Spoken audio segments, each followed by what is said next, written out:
Assalamualaikum warahmatullahi wabarakatuh. Saya Indah Fitri Wulandari. Kali ini akan mempresentasikan tentang teknis penyusunan peraturan perundang-undangan dari mata perkuliahan Legal Drafting dengan dosen pembimbing Bapak Andi Iswandi SHI LLM. Berikut merupakan penjelasan dari saya. Yang pertama adalah dasar hukum. Dasar hukum dari teknis penyusunan peraturan perundang-undangan terdapat pada Undang-Undang Nomor 12 Tahun 2011 tentang pembentukan peraturan perundang-undangan. Bab 6 tentang teknik penyusunan peraturan perundang-undangan pasal 64 ayat 1. Penyusunan rancangan peraturan perundang-undangan dilakukan sesuai dengan teknik penyusunan peraturan perundang-undangan. Ketentuan mengenai teknik penyusunan peraturan perundang-undangan sebagaimana dimaksud pada ayat 1 tercantum dalam lampiran 2 yang merupakan bagian tidak terpisahkan dari undang-undang ini. Ayat 3, ketentuan mengenai perubahan terhadap teknik penyusunan peraturan perundang-undangan sebagaimana dimaksud pada ayat 2 diatur dengan peraturan presiden. Adapun dalam pasal 97, teknik penyusunan dan atau bentuk yang diatur dalam undang-undang ini berlaku secara mutatis, mutandis bagi teknik penyusunan dan atau bentuk keputusan presiden, keputusan pimpinan Majelis Permusyawaratan Rakyat, keputusan pimpinan DPR, keputusan pimpinan DPD, keputusan Ketua Mahkamah Agung, keputusan Ketua Mahkamah Konstitusi, keputusan Ketua Komisi Yudisial, keputusan Kepala Badan Pemeriksa Keuangan, keputusan Gubernur Bank Indonesia, keputusan menteri, keputusan kepala badan, keputusan kepala lembaga, atau keputusan ketua komisi yang setingkat, keputusan pimpinan DPRD provinsi, keputusan gubernur, keputusan pimpinan DPRD kabupaten atau kota, keputusan bupati atau wali kota, keputusan kepala desa, atau yang setingkat. Selanjutnya yaitu kerangka peraturan perundang-undangan. Menurut Undang-Undang Nomor 12 Tahun 2011, kerangka peraturan perundang-undangan terdiri dari 1. Judul, 2. Pembukaan, 3. Batang tubuh, 4. Penutup, 5. Penjelasan jika diperlukan, dan yang terakhir lampiran jika diperlukan. Yang pertama, judul. Judul memuat keterangan mengenai jenis, nomor, tahun pengundangan atau penetapan, dan nama. Judul dalam peraturan perundang-undangan. Nama peraturan perundang-undangan dibuat singkat, hanya menggunakan satu kata atau frasa yang maknanya secara esensial telah mencerminkan isi. Contoh dalam menggunakan satu kata, yaitu Undang-Undang Nomor 6 Tahun 2014 tentang Desa. Contoh dalam menggunakan frasa, Peraturan Pemerintah Nomor 27 Tahun 2012 tentang Izin Lingkungan. Dalam judul ada hal-hal yang harus diperhatikan, yaitu yang pertama, ditulis dengan huruf kapital, yang kedua, tanpa diakhiri tanda baca, yang ketiga, diletakkan di tengah margin, dan yang keempat, tidak boleh ditambahkan dengan singkatan atau akronim. Nah, berikut merupakan peraturan-peraturan dalam judul. Yang pertama, dalam judul perubahan. Keterangan, tambahkan kata perubahan di depan judul peraturan perundang-undangan yang diubah. Kedua, jika telah diubah lebih dari satu kali, sisipkan keterangan yang menunjukkan berapa kali perubahan dilakukan. Yang ketiga, dapat menggunakan nama singkat peraturan perundang-undangan yang diubah jika ada.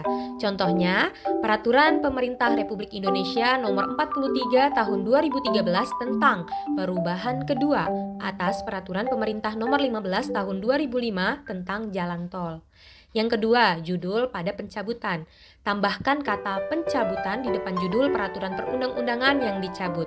Contohnya ada di gambar. Selanjutnya, peraturan pemerintah pengganti undang-undang. Nah, dalam judulnya itu harus ditambahkan kata penetapan di depan judul peraturan perundang-undangan yang ditetapkan menjadi undang-undang. Yang kedua, akhiri dengan frasa menjadi undang-undang. Contohnya ada di gambar. Yang keempat, judul dalam pengesahan perjanjian atau persetujuan internasional. Yang pertama, tambahkan kata pengesahan di depan nama perjanjian atau persetujuan internasional yang akan disahkan.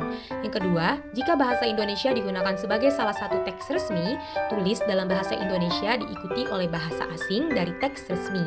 Yang ketiga, jika bahasa Indonesia tidak digunakan sebagai teks resmi, tulis dalam bahasa Inggris dengan huruf cetak miring diikuti oleh terjemahannya dalam bahasa Indonesia yang diletakkan di antara tanda baca kurung. Contohnya ada di gambar. Selanjutnya yaitu pembukaan. Pembukaan peraturan undang-undang terdiri dari 1. Frasa dengan rahmat Tuhan yang Maha Esa. 2. Jabatan pembentuk peraturan perundang-undangan. 3. Considerans. 4. Dasar hukum. Dan yang kelima, diktum. Frasa dengan rahmat Tuhan yang Maha Esa. Yang harus kita perhatikan adalah tiap jenis peraturan perundang-undangan mencantumkan frasa dengan rahmat Tuhan yang Maha Esa, lalu ditulis dengan huruf kapital dan diletakkan di tengah margin. Kemudian, jabatan pembentuk peraturan perundang-undangan. Yang harus kita perhatikan adalah ditulis dengan huruf kapital, diletakkan di tengah margin, diakhiri tanda baca koma. Contohnya, Presiden Republik Indonesia, koma. Selanjutnya, yaitu konsideran.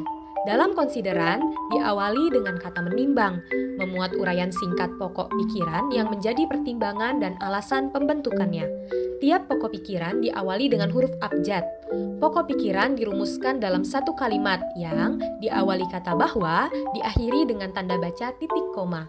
Jika konsideran memuat lebih dari satu pertimbangan, rumusan terakhir berbunyi sebagai berikut. Contoh, menimbang A. Bahwa bla bla bla, koma. B. Bahwa bla bla bla, koma. C. Bahwa bla bla bla, koma. Lalu yang ke D. Bahwa berdasarkan pertimbangan sebagaimana yang dimaksud dalam huruf A, huruf B, huruf C, perlu membentuk undang-undang tentang bla bla bla bla, koma. Lalu, dalam konsideran undang-undang, peraturan daerah provinsi, peraturan daerah kabupaten atau kota harus memuat unsur filosofis, sosiologis, dan yuridis yang ditulis secara berurutan. Dan dalam peraturan pemerintah, peraturan presiden, peraturan daerah yang merupakan pendelegasian kewenangan, cukup memuat satu pertimbangan yang berisi uraian ringkas mengenai perlunya melaksanakan ketentuan dari peraturan perundang-undangan yang memerintahkannya. Selanjutnya, dasar hukum. Dalam dasar hukum, diawali dengan kata mengingat. Nah, dasar hukum memuat dasar kewenangan pembentukan peraturan perundang-undangan, peraturan perundang-undangan yang memerintahkan pembentukan peraturan perundang-undangan. Peraturan perundang-undangan yang digunakan sebagai dasar hukum hanya yang tingkatannya sama atau lebih tinggi. Penulisan jenis peraturan perundang-undangan dan rancangan peraturan perundang-undangan diawali dengan huruf kapital dan diakhiri dengan tanda baca titik koma. Jika jumlah peraturan perundang-undangan yang dijadikan dasar hukum lebih dari satu, maka harus diperhatikan tata urutan peraturan perundang-undangan. Jika tingkatannya sama, disusun secara kronologis berdasarkan saat pengundangan atau penetapannya. Lalu, jika terdapat peraturan perundang-undangan di bawah UUD NRI tahun 1945 yang memerintahkan secara langsung pembentukan peraturan perundang-undangan, maka cantumkan di dalam dasar hukum. Dan peraturan perundang-undangan yang akan dicabut dengan peraturan perundang-undangan yang akan dibentuk. Peraturan perundang-undangan yang sudah diundangkan tapi belum resmi tidak dicantumkan dalam dasar hukum. Selanjutnya adalah diktum. Nah, diktum terdiri atas kata memutuskan, kata menetapkan, dan jenis dan nama peraturan perundang-undangan. Sebelum kata memutuskan, pada undang-undang cantumkan frasa sebagai berikut. Dengan persetujuan bersama Dewan Perwakilan Rakyat Republik Indonesia dan Presiden Republik Indonesia. Pada peraturan daerah, cantumkan frasa sebagai berikut. Dengan persetujuan bersama Dewan Perwakilan Rakyat Daerah dan Gubernur atau Bupati atau Wali Kota. Dalam diktum, di kata memutuskan harus diperhatikan bahwa ditulis dengan huruf kapital tanpa spasi di antara suku kata, diakhiri tanda baca titik 2 dan diletakkan di tengah margin.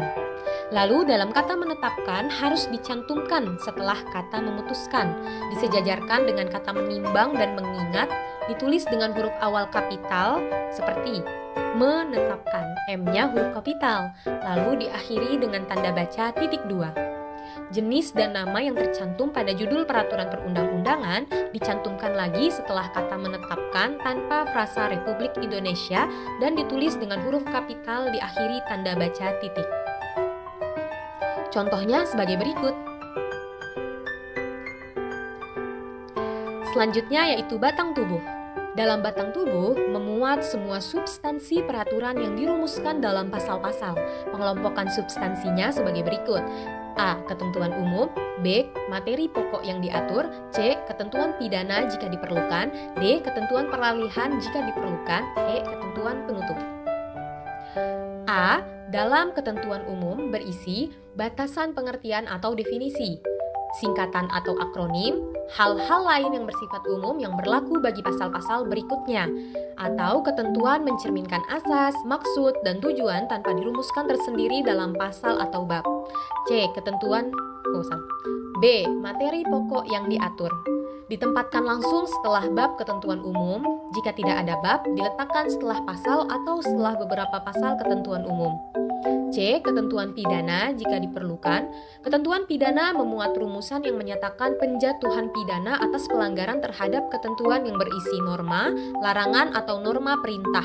Perlu diperhatikan asas-asas umum ketentuan pidana yang terdapat dalam buku ke-1 Kitab Undang-Undang Hukum Pidana, karena ketentuan dalam buku ke-1 berlaku juga bagi perbuatan yang dapat dipidana menurut peraturan perundang-undangan lain, kecuali jika oleh undang-undang ditentukan lain dalam pasal 103 Kitab Undang-Undang Hukum Pidana.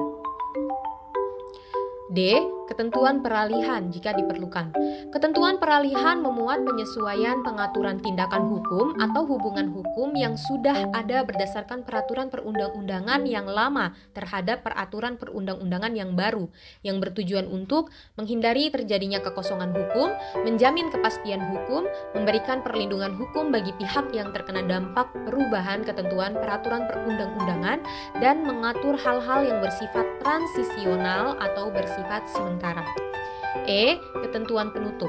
Pada umumnya, ketentuan penutup memuat ketentuan mengenai penunjukan organ atau alat kelengkapan yang melaksanakan peraturan perundang-undangan, nama singkat peraturan perundang-undangan, status peraturan perundang-undangan yang sudah ada saat mulai berlaku peraturan perundang-undangan.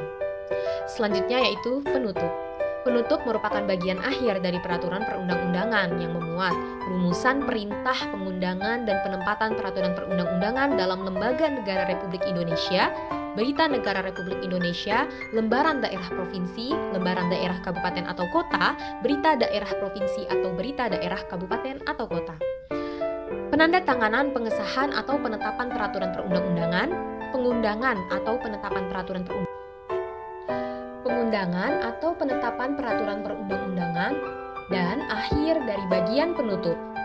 Selanjutnya yaitu penjelas. Setiap undang-undang, peraturan daerah provinsi, dan peraturan daerah kabupaten atau kota diberi penjelas. Peraturan perundang-undangan di bawah undang-undang selain peraturan daerah provinsi dan kabupaten atau kota dapat diberi penjelasan jika diperlukan. Penjelasan berfungsi sebagai tafsir resmi pembentuk peraturan perundang-undangan atas norma tertentu dalam batang tubuh. Oleh karena itu, penjelasan hanya memuat uraian terhadap kata, frasa, kalimat, atau penandaan kata atau istilah asing dalam norma yang dapat disertai dengan contoh. Penjelasan sebagai sarana untuk memperjelas norma dalam batang tubuh, tidak boleh mengakibatkan terjadinya ketidakjelasan dari norma yang dimaksud. Penjelasan tidak dapat digunakan sebagai dasar hukum untuk membuat peraturan lebih lanjut dan tidak boleh mencantumkan rumusan yang berisi norma. Penjelasan tidak menggunakan rumusan yang isinya memuat perubahan terselubung terhadap ketentuan peraturan perundang-undangan. Yang terakhir yaitu lampiran jika diperlukan. Dalam hal peraturan perundang-undangan memerlukan lampiran. Hal tersebut dinyatakan dalam batang tubuh bahwa lampiran dimaksud merupakan bagian yang tidak terpisahkan dari peraturan perundang-undangan. Lampiran dapat memuat antara lain uraian, daftar, tabel, gambar, peta, dan sketsa. Dalam hal peraturan perundang-undangan memerlukan lebih dari satu lampiran. Tiap lampiran harus diberi nomor urut dengan menggunakan angka Romawi. Cukup sekian penjelasan dari saya. Terima kasih sudah mendengarkan dan semoga bermanfaat. Wassalamualaikum warahmatullahi wabarakatuh.